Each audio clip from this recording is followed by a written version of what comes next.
समस्तंको नमस्कार, praise the Lord. आज गोटे पुस्तक आलोचना करवा जहन पुस्तक 12 पर्व 49 पद। कारण मु आपणा ठारू कही नहीं, मात्र मु कौन कहबी ओ कौन व्यक्त करी ताहा मोहर प्रेरणकर्ता पिता मते आज्ञा दे अछंती।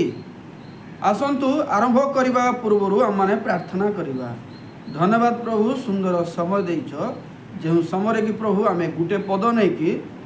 समस्त सत्य आलोचना करने को जाऊँ। अनुग्रह कर ताहा बुझा निमंते ग्रहण करने निमंते प्रार्थना जीशुंक नाम रे मागिलो, आमेन। तो देखंतु प्रकृत में गोटे पद नहीं आलोचना करने संभव नहीं, किंतु सबू पढ़ाटा संभव नहीं। जो आम वीडियो बनाऊँ ना कि बा आलोचना करूँ, सबू पढ़ाटा संभव नहीं। आ गोटे पद द्वारा सत्यता कहवाटा संभव नहीं। किंतु आपण मानकु यह मु कहवाकू चाहे, जो मु गोटे पद पढ़िली यार अर्थ जे गोटे पदर ही सारांश कहबी सेमिति नुहे, तार आग पछ उद्देश्य कौन ताहा मु कहबी। एठारे ए प्रकार लेखा अछि जे जीशु कहउछंती मु निज ठारू किछि कहि नाही। से जहाँ जहाँ प्रचार करती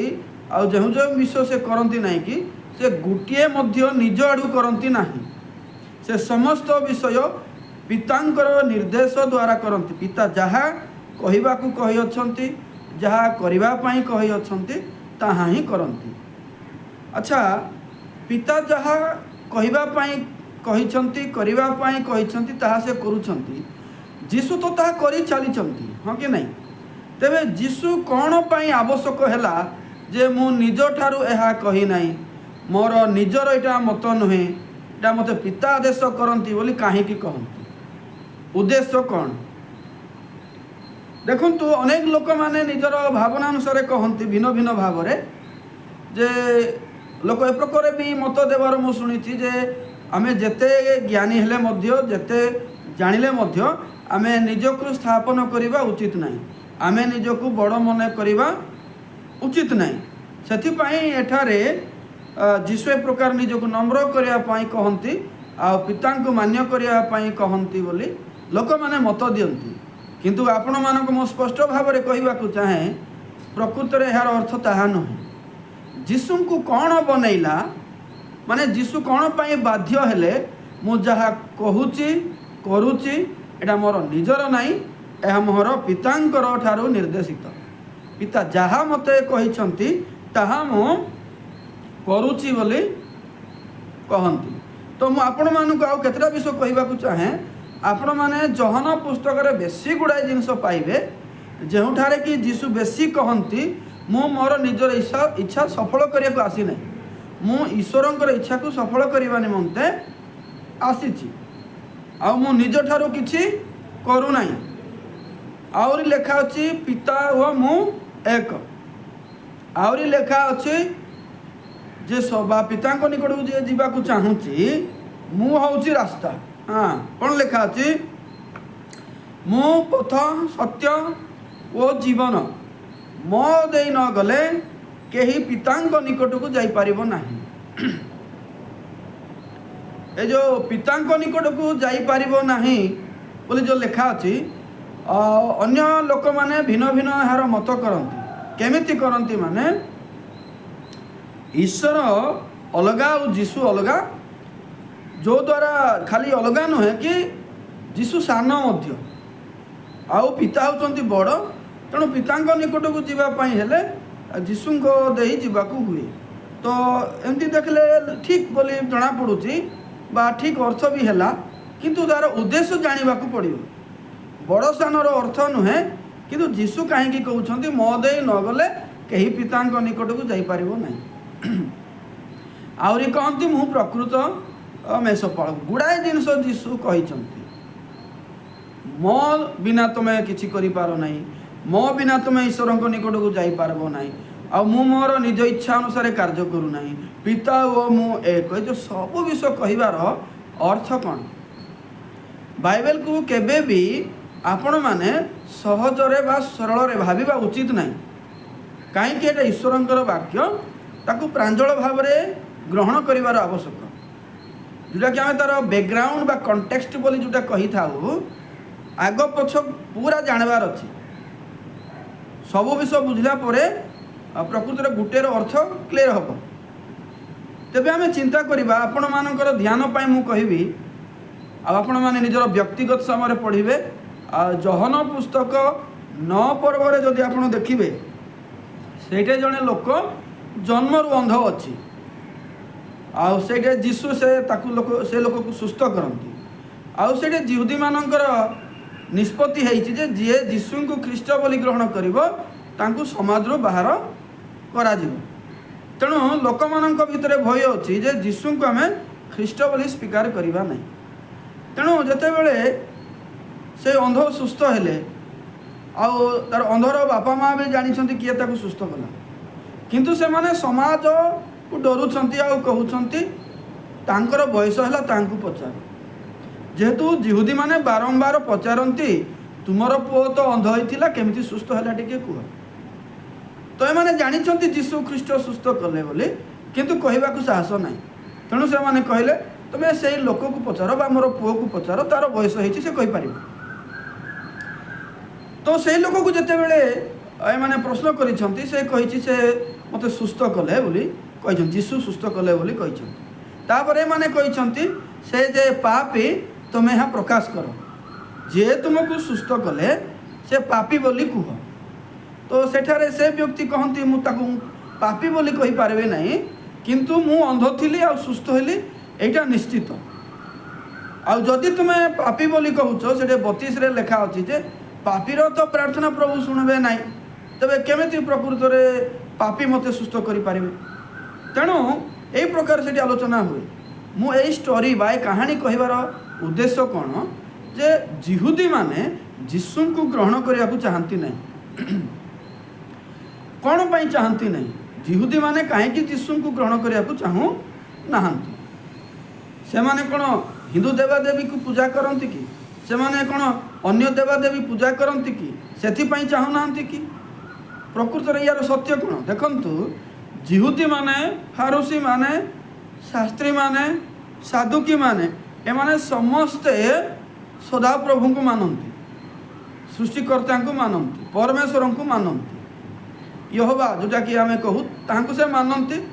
तोरा बोली जोटा कहू व्यवस्था पुस्तक से माने मानती आउ ताहा से माने विश्वास करती प्रचार करती पालन मध्य करने को चेष्टा करती किंतु आम गोटे बड़ विषय पाइबा से माने जीशु को ग्रहण करि पारंती नाही जीशु को परमेश्वर बोली ग्रहण करि पारंती नाही आउ जीशु जे परमेश्वर ठार आसिछंती बोली ग्रहण करि पारंती नाही तेणु से माने जीशु को तांकर मसीह तांकर त्राणकर्ता उद्धारकर्ता राजा बोली से माने स्वीकार करि पारंती नाही किंतु देखंतु जदि से माने जीशु को ग्रहण करिवे नाही तेबे सेमानकर अवस्था कौन हम से माने तो पिता को विश्वास करती से माने पिता को प्रार्थना भी करती तो समस्या हेबा कथा नहीं ना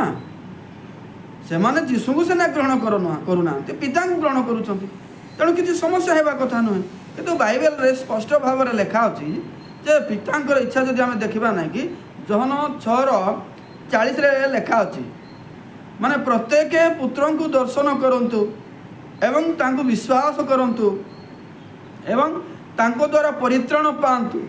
यह पितांकर इच्छा बोली लिखा पितांकर इच्छा कौन समस्ते जीशु को भेटिबे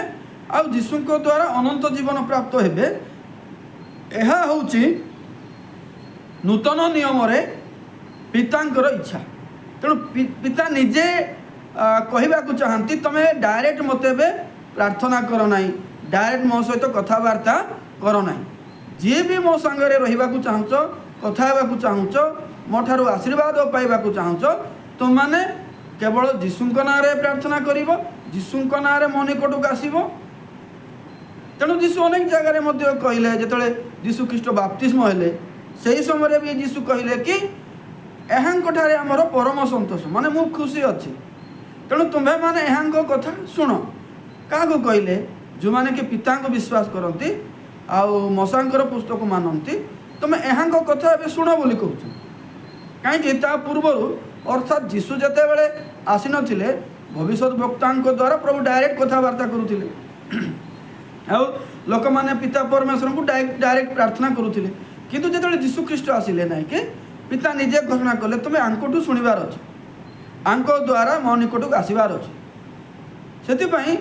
जीशु आउ पिता मध्य भल बुझामणा है जे पिता कहते जे कहीं मो निकट को आसवाक चाहिए बा अनंत जीवन पाइबा चाहिए से लोक तुम दे आसवाक पड़े सेमती जीशु जानते जे जी पिता निकट को जावाक चाहूँचे पिता पाइबा चाहूँचे से लोक मो दे न गले हम ना तेरे देखु पिता को बंद करके जीशु को दे जावाक पड़ो प्रत्येक लोक को यही वाक्य आमको जानवा पड़ो कहीं पितांकर सुसमाचार केवल सजाति उपर थिला आउ सजाति माने केउठारु आरंभ हेले विजाति माने केउठारु आरंभ हेले लोक माने तो जो माने जीशु को जानी नांती से मानकु विजाति बोली कहंती बड़ हास्यास्पद कथा माने बड़ हसिबा कथा एटा बड़ बड़ वक्ता माने कहंती जे जो माने जीशु को जानी नांती से माने होचंती विजाति किंतु बाइबल रे विजाति के जे कि सुनत होई नाही जो विषय कि आदि 17 ठारू आरंभ हुए तेणु से माने होचंती विजाति मु कहिबा को चाहे विजाति माने आउ सजाति माने लंबा समय अलग होगी रही सेटा गोटे अलग टॉपिक आपण माने मोर वीडियो गुड़ाक जदि देखुंत ना कि खाली यही वीडियो को देखते ना गुड़ाए मोर वीडियो गुड़ाक अच्छी सीरियल नंबर अनुसार अच्छी ताहा भी देखु बहुत विषय जानीपारे तो एठार आम देखा जे सजाति माने आदि पुस्तक 17 ठारू भिन्न हेले आ ईश्वरंकर मनोनीत लोक होइकी आसले तेणु से मनोनीत बा से सजाति लोक पिता परमेश्वर प्रार्थना आराधना आ मशांक पुस्तक पाती जितेबाला जीशुख्रीष्ट आसती से मैंने जापारती ना जे एटा पितांकर इच्छा एबे आमे जीशु को ग्रहण करवा और जीशु को निजर करके आमे पिता निकट को जीवा एटा किए भी करती ना से जीशुख्रीष्ट निज आड़ू डिक्लेयर करती जे मो दे न गले तुम्हें कहीं पिता निकट को जापार ना आउ मो दे प्रार्थना न कले तुम्हें किसी पाइपर ना तुम जहाँ पाइबा चाहूच मो दे माग पिता तुम मान साधित करेंगे आउ परमेश्वर निजे जीशु बाप्तिस्म होला बेलू कहले ना मु आंगठारे संतोष अच्छी जे तुम आंगठार कथा ए श्रवण कर शुण आज आमर आलोचना होची जे स्वतंत्र भाव में सजाति मानू अर्थात जो मैंने सुनत होती इस्राएल लोक मानू एटा स्पष्ट भाव में निर्देश अच्छे जे एबे पिता को तुम्हें डायरेक्ट प्रार्थना न करिकी जीशु द्वारा आसवाक पड़ो तेबे तुम्हें अनंत जीवन पाइब परित्राण पाइब उद्धार हेब यह बाइबल रे वर्णना अच्छे तेणु जीशु बहुत जगह कहते निजको प्रकाश करने मु पिता अलगा ना आमे एक मु पिता ठारू आसी आ मो दे तुम्हें जीवार अच्छे आ मु जहाँ भी करुँची मु निजर अनुसार करूना पिता सबू मते शिक्षा देइछंती ताकू धरिकी मु कार्य करुँची तेणु समस्ते मो द्वारा ही जीवाक पड़ो तो आज आम आलोचना कौन थिला जे कौन पाई जीशु निजर द्वारा बा निज आड़ू किसी कहि पारु नथिले तार कारण है ये समस्त आलोचना से निज आड़ू किसी भी कहे ना जहाँ निर्देशित होती ताहा ही से प्रकाश करेंगे प्रचार करेंगे आ सब जिहुदी मानकर आवश्यक थिला पिता पिता न कहीकि से माने पुत्र को ग्रहण करके पुत्र द्वारा पिता निकट को जीवार आवश्यक अच्छे किंतु अनेक लोक मैंने यहाँ न करके विनष्ट हेले नष्ट हेले मरीगले कहीं जीशु निजे कहते मो दे न गले तुम्हें कहीं पिता निकट को जापर ना तेणु जीशु को मुख्य करवाटा आ जीशु जहाँ कहती केवल पिता अनुसार जो प्रचार करती ये सबू कारण गुड़ाक आम आज स्पष्ट भाव में बुझिलु मु आशा करुच्ची आज आलोचना आपण मैंने बुझिले जदि बुझी तेबे लाइक करंतु सब्सक्राइब करंतु अनेक शेयर करंतु आ कमेंट भी करंतु जदि कौन विषय बुझा कष्ट होची तेबे मु निहाती आपण मानक सहित सहयोग करी आज एतिकी कहबी नमस्कार समस्त।